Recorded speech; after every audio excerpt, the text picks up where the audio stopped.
오늘 하나님께서 우리에게 주시는 말씀은 두 곳인데요. 요한복음 4장 46절에서 54절, 그리고 마가복음 7장 24에서 30절입니다. 마가복음 7장 24에서 30절입니다. 오늘 어버이 주일입니다. 미국은 마더스 데이지만 저는 한국처럼 이렇게 아버지 어머니 같이 하는 게 더 좋은 것 같습니다. 개인적으로는 작년 12월에 어머니가 소천하시고 처음 맞는 어버이날 또 어버이 주일이라 감회가 새롭습니다. 보통 어버이 주일에 자녀들아 아버지를 공경하라, 어머니를 공경해라는 메시지가 많이 선포됩니다. 저도 그런 설교를 주로 많이 해왔습니다. 근데 올해는 제가 조금 다른 것을 이야기하고 싶습니다. 혹시 하나님께서 부모들에게 주시는 메시지는 없을까를 찾다가 하나님께서 주시는 감동이 있어서 오늘 말씀 전하도록 하겠습니다. 오늘 설교 길지 않고요. 오늘 설교 제목이 거의 전부입니다. 부모가 자식을 위해 할 수 있는 일이 있고 부모가 자식을 위해 해줄 수 없는 것들이 있다는 거죠. 성경에 많은 아버지와 어머니가 등장하더라고요. 근데 공통점은 다 눈물나게 자식들을 사랑한다는 것이죠. 사랑하기에 자식들을 위해 물불을 가리지 않습니다. 그런데 성경을 보니, 또 오늘 본문을 보니 아무리 자식들을 사랑해도 부모가 해줄 수 있는 것이 있고 해줄 수 없는 것이 있습니다. 먼저 부모가 자녀를 위해 해줄 수 있는 것들은 어떤 것들이 있을까요? 첫 번째, 부모는 자녀를 위해 세상의 지위도 내려놓을 수 있는 존재들입니다. 먼저 요한복음을 보니까 한 아버지가 등장하죠. 이 아버지는 고위 관리입니다. 왕의 신하라고 되어 있습니다. 그런데 아들이 아픕니다. 47절을 보니까 거의 죽게 되었습니다. 아들이 죽어갑니다. 이 상황에서 이 아버지가 어떻게 합니까? 더 이상 왕의 신하로서의 지위가 중요하지 않습니다. 왕의 신하는 얼마나 바쁘겠습니까? 왕을 보좌해야 하니까 왕궁을 쉽게 비우기도 어려웠을 것입니다. 그런데 온통 신경이 아들에게 가 있습니다. 예수님이 근처에 오셨다는 얘기를 듣고 예수님께 달려갑니다. 왕한테 허락을 구했는지 모르겠습니다. 예수님이 가나에 오셨다는 말을 듣고 쫓아갑니다. 사진을 하나 보여주시면 지도인데요. 이 아들이 가버나움에서 병들어 있었다 그랬잖아요. 예수님 지금 가나까지 오셨다 그랬는데 이 거리가 약 38km 정도. 오늘날 38km는 멀지 않지만 그 옛날 교통수단이 변변치 않을 때 걸으면 하룻길입니다. 예수님을 만나기 위해, 아들을 위해서 달려갑니다. 지위가 중요하지 않습니다. 성공도 중요하지 않습니다. 왕에게 잘 보이는 것 지금 관심사 아닙니다. 오직 관심사는 병든 내 아들 치료받는 것. 여러분, 부모는 이런 존재입니다. 부모는 자녀들을 위해 무엇을 할 수 있느냐? 세상의 성공과 지위를 포기할 수 있습니다.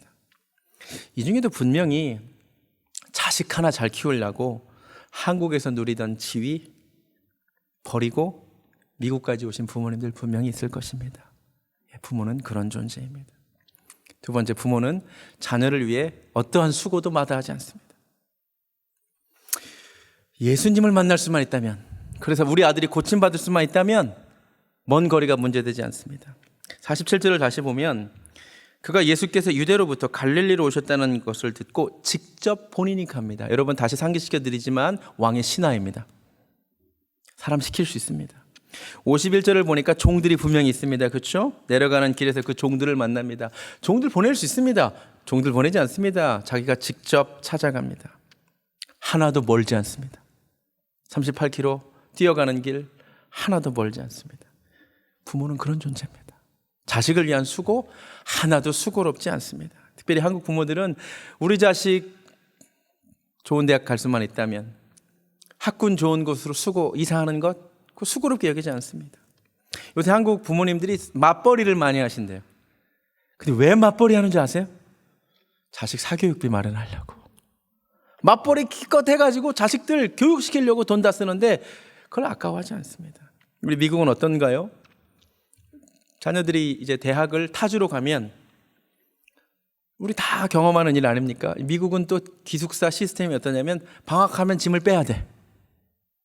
그래서 방학 끝나고 방학 시작하게 되면 꼭 여기 학부모들이 어떻게 해요?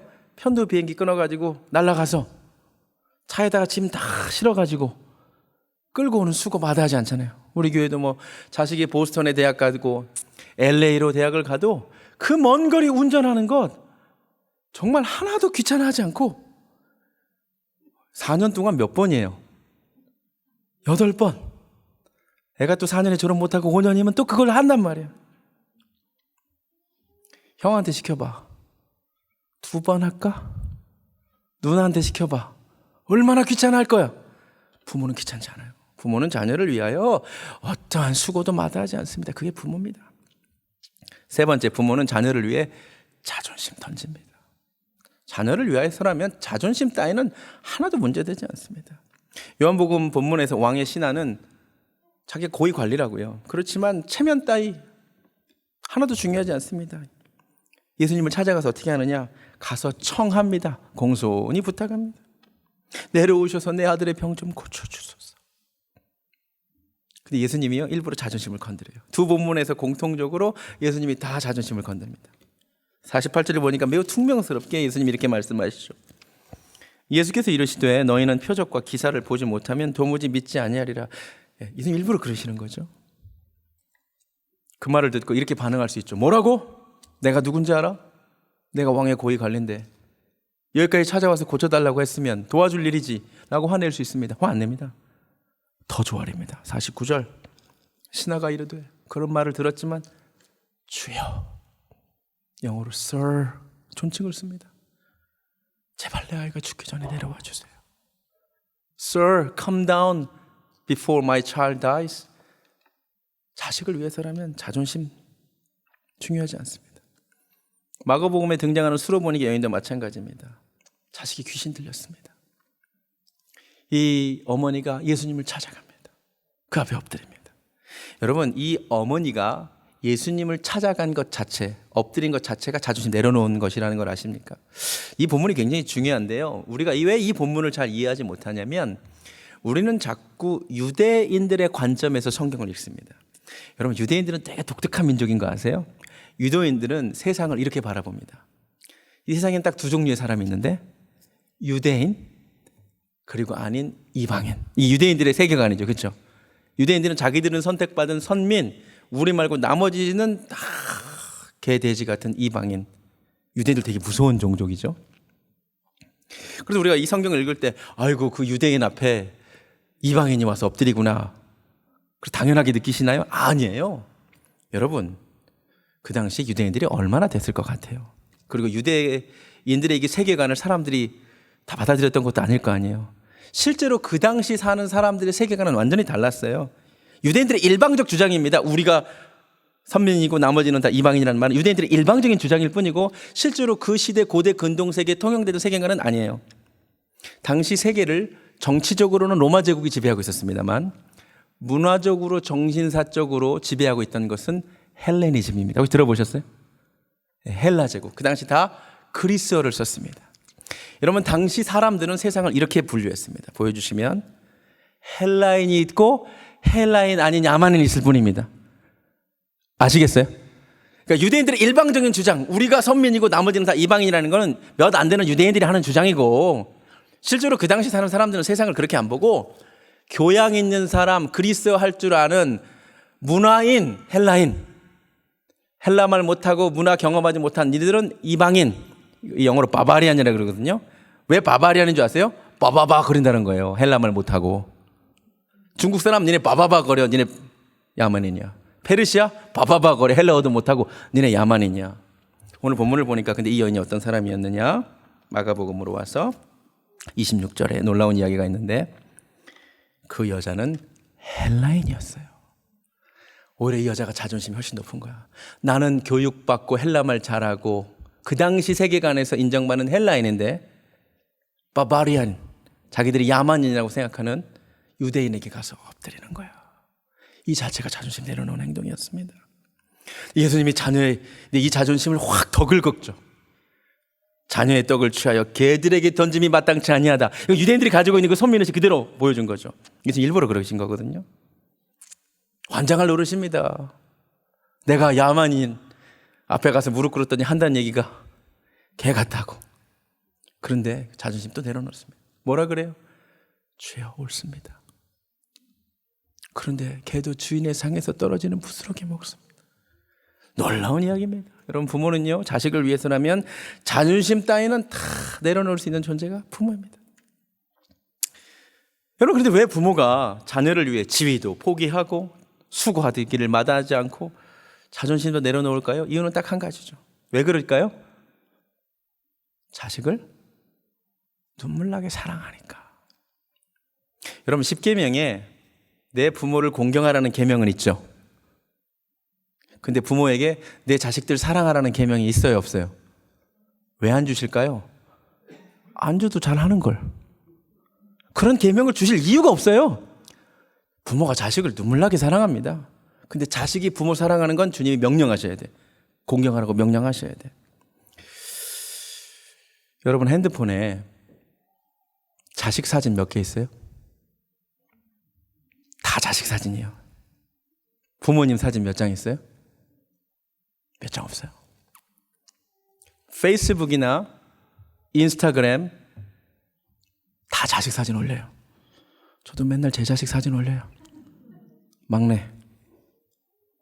우리 부모님 사진 거의 없어요. 어저께 어버이날인데 돌아가신 어머니 생각나서 오랜만에 어머니 사진 하나 올렸어요. 사랑한다는 말 자식들에게 얼마나 많이 하는지 몰라요. 나 너 사랑한다고. 부모에게 사랑한다는 말 진짜 못하겠어요. 특별히 한국 남자 진짜 못하겠어요. 부모가 자식을 얼마나 사랑하는지 주님이 계명을 줄 필요도 없어. 게다가 제가 2년 전에도 이 말씀 드렸는데, 성경을 보면 하나님께서 다음과 같은 죄들은 돌로 쳐서 죽이라고 말씀하신 아주 무서운 명령들이 있어요. 대표적인 3가지인데요. 첫 번째, 하나님이 안식일을 어기면 돌로 쳐 죽이라 그랬습니다. 여러분, 무서운 명령입니다.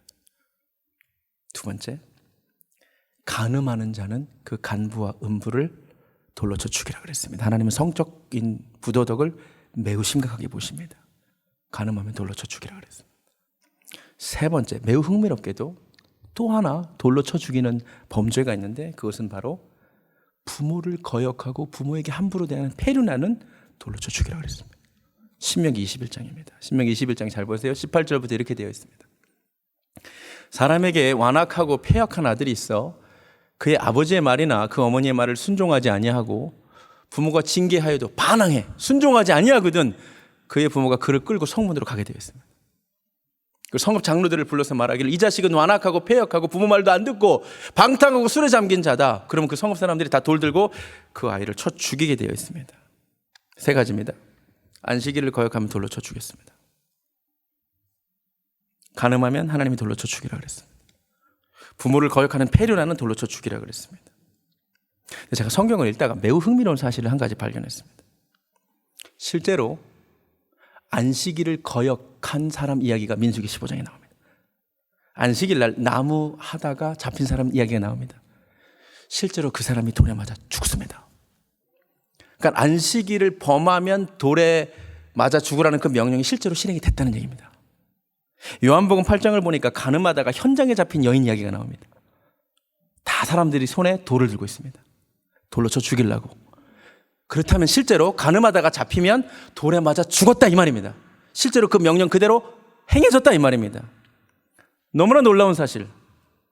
패역한 자식을 돌로 쳐 죽이라고 하는 하나님의 명령, 이 명령이 집행되었다는 이야기는 성경 어디에도 없습니다. 안식일을 어긴 자는 돌에 맞아 실제로 죽었고, 간음하다가 잡힌 사람들도 실제로 돌에 맞아 죽었는데, 부모를 거역한 폐륜아 중에 돌에 맞아 죽은 기록은 성경에 없습니다. 왜 그럴까요? 다 자식들이 착해서? 폐륜아가 한 명도 없어서? 아니요. 이 명령의 독특성은 어디에 있냐면 부모가 자식을 고발하게 되어 있습니다.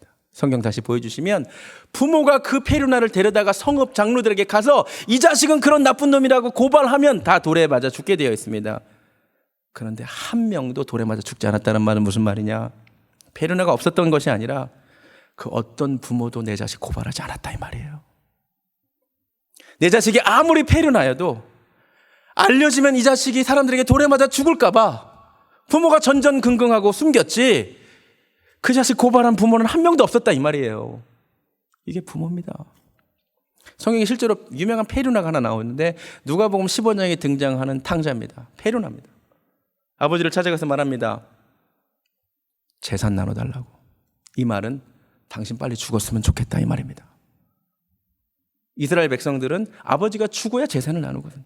나 당신하고 살기 싫고 질렸는데 하나 아쉬운 게 당신 재산이야. 재산 좀 달래요. 당신 빨리 죽었으면 좋겠다. 페루나입니다.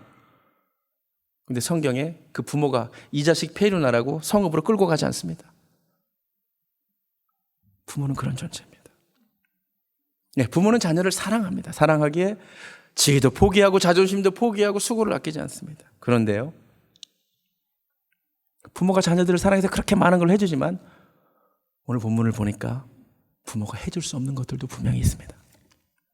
여러분 잘 보세요. 본문에 등장하는, 제가 일부러 두 본문, 하나는 아버지가 나오고 하나는 어머니가 나오는 본문을 골랐는데, 너무너무 자식을 사랑해서 자식을 위해 모든 것을 포기할 용의가 있는 이 두 부모가 자식을 위해 해줄 수 없는 게 있습니다.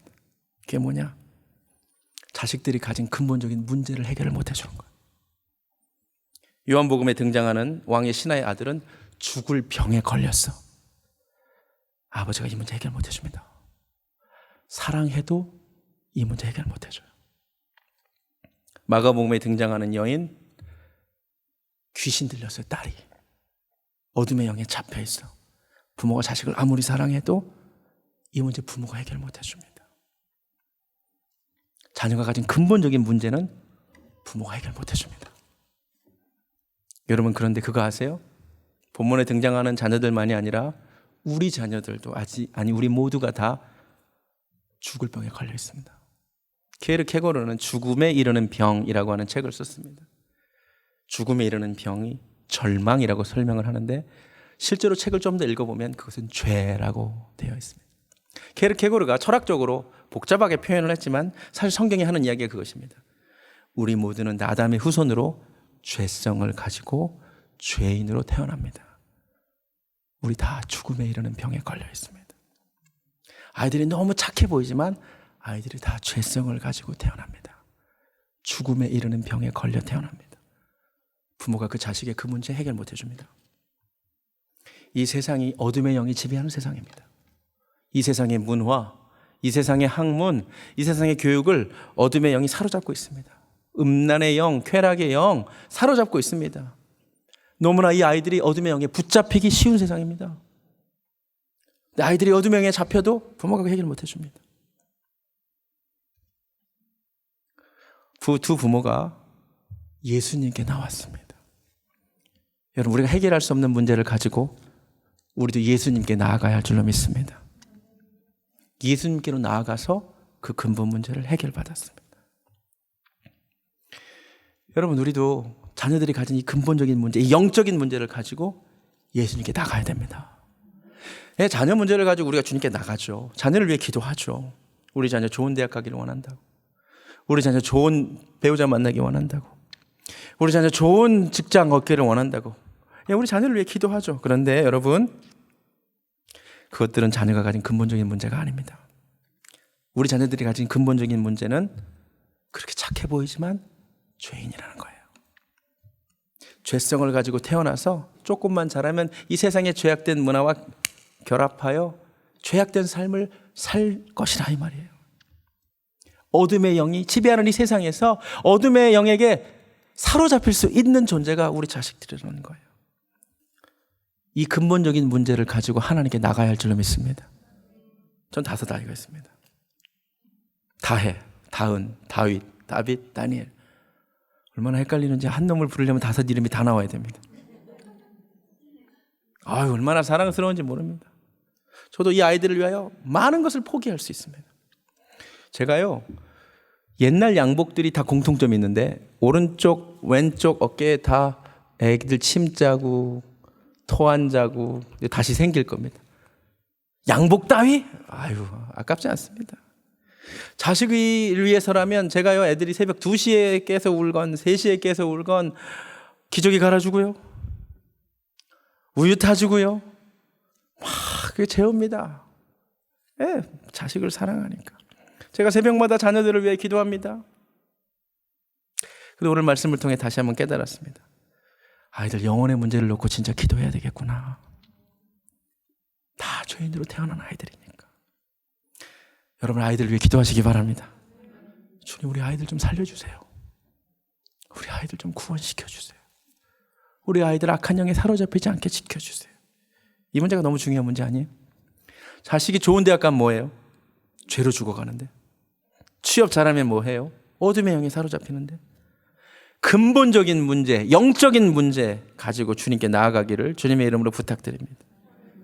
두 본문의 공통점, 기회를 놓치지 않았다.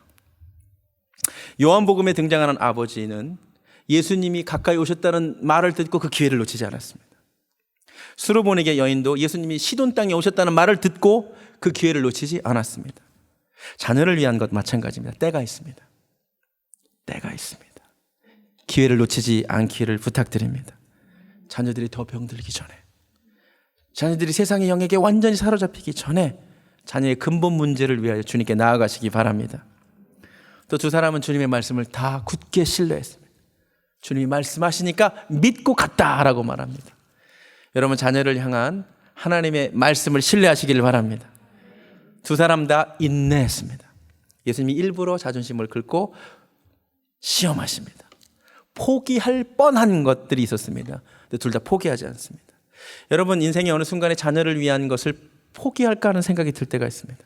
포기하지 않기를 주님께서 고쳐주실 때까지 매달리기를 부탁드립니다. 이 수르보니 여인은 특별히 부스러기 은혜를 구합니다. 부스러기 은혜 얼마나 멋진 말인지 모릅니다. 은혜가 얼마나 귀하면 난 부스러기도 좋다 이 말입니다. 네, 은혜가 소중함을 안다 이 말입니다. 여러분 자녀를 위해 이 세상이 큰 것이 아니라 은혜의 부스러기를 구하시기 바랍니다. 한 가지 여러분이 말씀을 읽다가 좀 찝찝한 것 한 가지 언급하고 설교를 마칩니다. 많은 사람들이 이 수르보니게 여인 이야기를 읽으면서 마음이 좀 불편합니다. 다른 것이 아니고 주님이 자녀의 상에 떨어지는 음식을 개에게 주지 않는다는 그 말이 굉장히 불편하거든요. 어떻게 예수님 그런 말씀을 하실 수 있을까? 우리가 정작 그 말을 직접 들었다면 우리 뭐라 그랬을까요? 뭐라고요 주님? 우리가 개라고요? 어떻게 그렇게 심한 말을? 기분 나쁜데요? 그런데요 성경이 놀라운 게 무엇이냐면 이 여인이 아까도 말했듯이 그리스인 헬라인인 이 여인이 주님의 그 말에 어떻게 반응하냐면 주여 옳습니다 이렇게 말한다는 거죠. 맞습니다. 우리 그런 존재입니다. 그런데 상에 떨어지는 부스러기 은혜라도 구합니다. 그랬더니 그는 실제로 그 은혜의 수혜자가 되었습니다. 저는 오늘 말씀을 읽으면서 이런 묵상을 한번 해봤습니다. 여러분 예수님께서 우리에게 주시는 은혜의 수혜자가 되기 위하여 가장 중요한 것 한 가지가 무엇인지 아십니까? 내가 혹시 기분 나빠도 주님의 진단에 동의하는 것입니다. 우리 주님은 우리에게 어쩌면 더 심한 말을 하시거든요. 넌 죄인이야. 그렇게 어깨에 힘주고 좋은 집 살고 좋은 차 타고 다니고 사회적 지위고 있어? 그렇지만 미안해. 영적으로는 망할 수 있는 존재야. You are nothing. 이것이 인간을 향한 하나님의 진단입니다. 이 말에 기분 나빠할 수 있습니다. 그러나 우리가 주님의 그 진단에 동의해야 구원받습니다. 맞습니다, 주님. 나는 이 세상에서는 잘 나가는 것처럼 보이지만 I'm nothing. 저 아무것도 아닙니다. 아까 개 같은 존재라 그랬는데 주님 사실 맞습니다. 성경을 보면 개는 그 토한 것을 다시 먹는 존재가 개입니다. 근데 내가 바로 어제 지은 죄 그렇게 눈물로 회개했는데 오늘 그 죄를 또 짓습니다. 개가 그 토한 것을 다시 먹듯 나는 지은 죄 또 짓는 사실 그런 존재입니다. 나는 완전히 파산한 존재입니다. 나는 소망이 없는 존재입니다. 맞습니다. 주님, 나는 그런 존재입니다. 그래서 주님의 은혜를 구합니다. 나를 좀 고쳐주세요. 그럴 때 구원이 임합니다. 아멘. 주님의 진단에 동의해야 됩니다. 우리 다 죄인입니다. 내게 소망이 없습니다. 인정할 때 주님의 그 은혜의 부스러기가 저 여러분에게 임할 줄로 믿습니다. 말씀을 마칩니다. 어버이 주일이에요. 부모가 자식을 사랑해서 해줄 수 있는 일이 참 많아요. 그런데 아무리 사랑해도 해줄 수 없는 것들이 있습니다. 자식이 가진 근본적인 문제 부모가 해결 못 해줍니다. 주님만이 그 문제를 해결해 주십니다. 우리 자식들이 구원받기 원합니다. 우리 자식들이 어둠의 영에 사로잡히지 않기를 원합니다. 그래서 우리 부모님, 우리 하나님께서 우리 아이들의 참 부모이시기에 하나님께 맡겨야 될 줄로 믿습니다. 아주 유명해진 노래가 있죠. 요게벳의 노래 그냥 찬양 듣도록 하겠습니다. 보시겠습니다.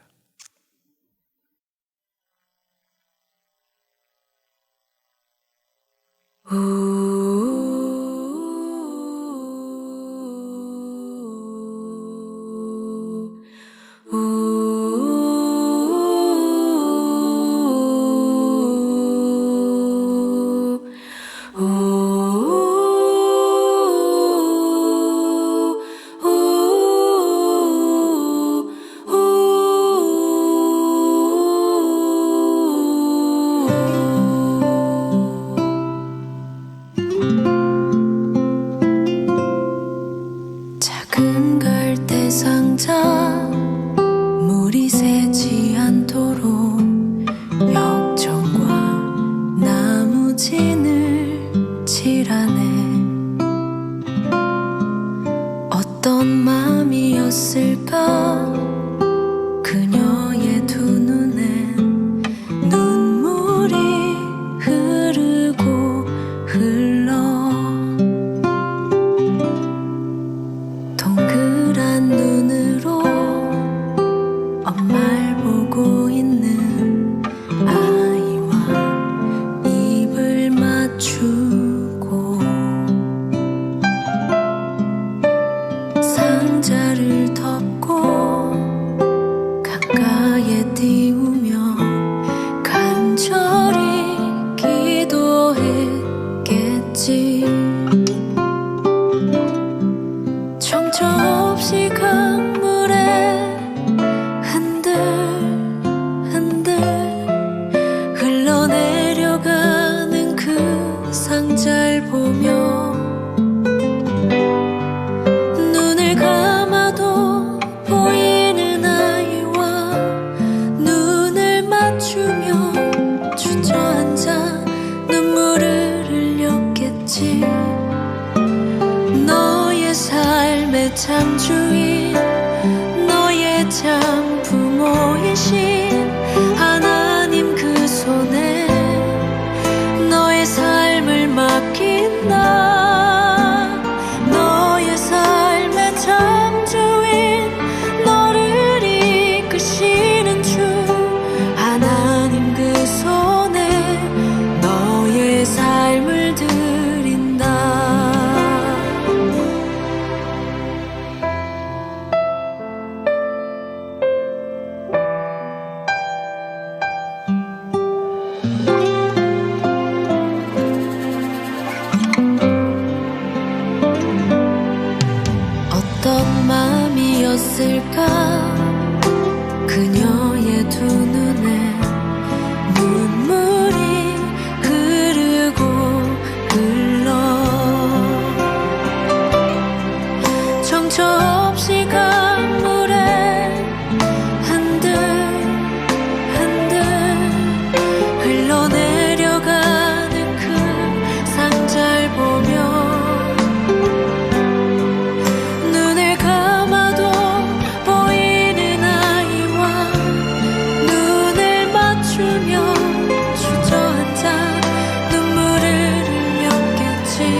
주님만이 우리 자녀의 근본적인 문제, 죄의 문제, 영적인 문제 해결해 주실 줄로 믿습니다.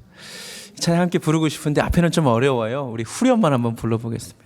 너의 삶의 참 주인, 너의 참 부모이신 하나님 손에 너를 맡긴다. 우리 자녀들 생각하면서 이 찬양 불러보겠습니다.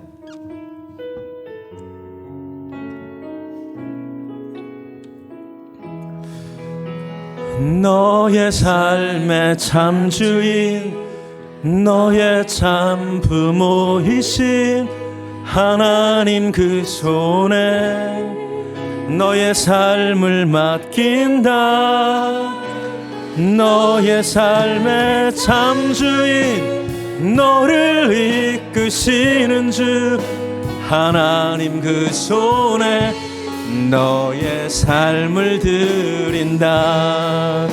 너의 삶의 참 주인, 너의 참 부모이신 하나님 그 손에 너의 삶을 맡긴다. 너의 삶의 참 주인, 너를 이끄시는 주 하나님 그 손에 너의 삶, 우리 한 번 더 고백할까요? 너의 삶의 참 주인, 너의 삶의 참 주인, 너의 참 부모이신 하나님 그 손에 너의 삶을 맡긴다. 너의 삶의 참 주인, 너를 이끄시는 주 하나님 그 손에 너의 삶을 드린다. 우리 오늘 한번 자녀들을 위해 한번 기도해 보겠습니다. 자녀들 생각하면서 이름을 또 불러가면서 내가 아무리 사랑해도 해줄 수 없는 이 근본적인 문제, 이 영적인 문제를 위하여 이 자녀들의 삶의 참 주인이시며 참 부모이신 하나님께 우리 아이들의 삶을 맡겨드리기 원합니다. 우리 주의 이름 간절히 한번 부르고 기도하며 나가겠습니다. 주여 하나님 감사합니다. 오늘 또 말씀해 주셔서 감사합니다. 부모가 자식을 얼마나 사랑하는지 모릅니다. 부모는 자녀를 위해 많은 것을 포기하고 희생하고 내려놓습니다. 그러나 부모가 자식을 위해 해줄 수 없는 것들이 많습니다. 자녀들이 가진 근본적인 문제, 영적인 문제 우리가 해결해 줄 수 없나이다.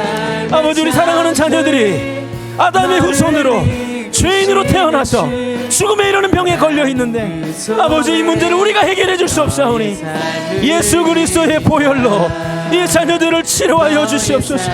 우리 아이들이 십자가의 보혈로 구원받게 하여 주시옵소서. 어둠의 영이 지배하는 이 세상 가운데 우리 아이들이 아버지 하나님 지배당할까 두렵사오니, 붙잡힐까봐 두렵사오니 우리 자녀들 하나님 구별하여 주시고 지켜주시고 하나님 성령에 사로잡히게 하여 주시옵소서. 하나님, 자녀들을 위해 기도할 뿐입니다. 하나님, 우리 자녀들, 우리 교회 속한 자녀들 하나님 지켜주시옵소서.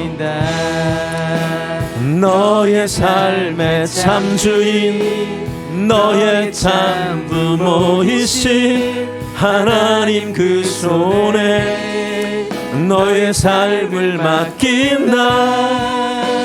너의 삶의 참 주인, 너를 이끄시는 주 하나님 그 손에 너의 삶을 드리라. 하나님 감사합니다. 우리 자녀들 삶의 참 주인, 참 부모이신 하나님 손에 우리 아이들을 맡겨드립니다. 우리 교회에 속한 아이들을 맡겨드립니다. 이 아이들이 가진 근본적인 죄의 문제를 십자가의 보혈로 해결하여 주시옵소서. 주의 성령으로 거듭나게 하여 주시고 성령으로 충만케 하여 주시옵소서. 어둠의 영이 지배하는 이 세상에서 주님, 우리 아이들 지켜 주시옵소서.